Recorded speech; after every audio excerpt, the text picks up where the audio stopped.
It's my honor to welcome all of you to this year's World Steel Open Forum. While I cannot be there with you in person, I'm delighted that the Open Forum is being held for a third time, providing a platform to engage with stakeholders across the global steelmaking community on issues related to the industry's decarbonization. Reducing greenhouse gas emissions is a significant challenge for the steel industry. However, both existing and new emerging technologies can provide a viable pathway to reduce our emissions from our industry. It will not happen easily.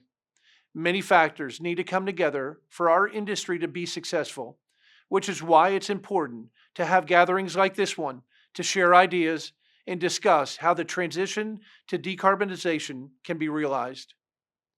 At previous World Steel Open Forums, the sharing of information about research and development has shown that our industry has access to multiple technologies to reduce carbon emissions. Companies will have to utilize different technologies based on their unique needs and the availability of raw materials in their regions of the world.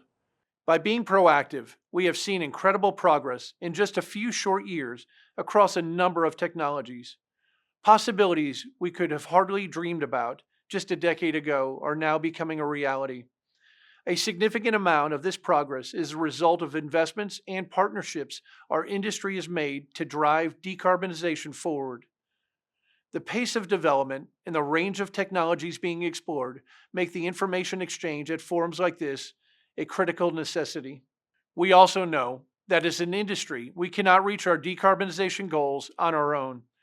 We will have to work with other sectors of the economy, particularly the energy industry.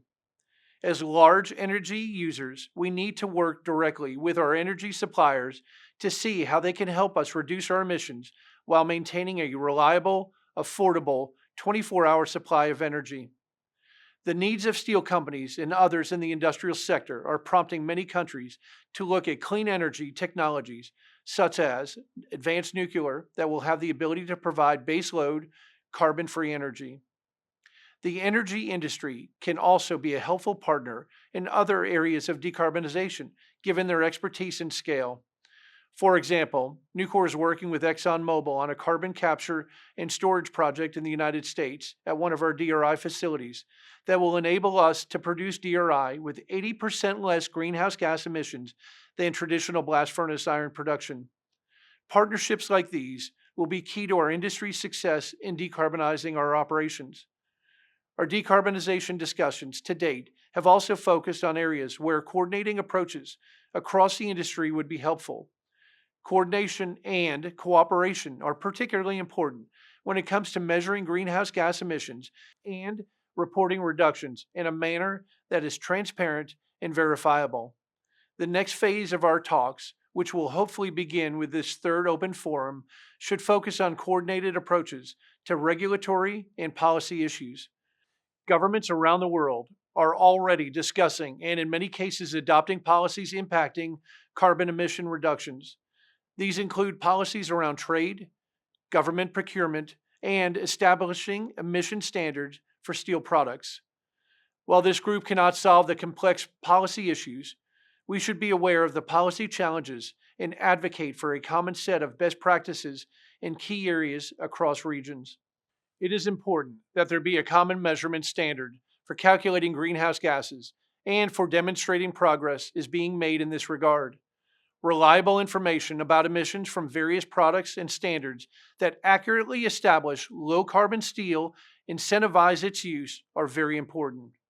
The results of these discussions about best practices can be utilized by country and regional teams that work on policy issues. The steel sector is in a very good position compared to other industrial sectors in regard to our ability to make significant and meaningful carbon emission reductions. The discussions you're having can help us move forward successfully without the need for greenwashing or downplaying our impact on the environment. I thank each of you for being involved in this open forum today. Thank you for your willingness to spend time on this important challenge.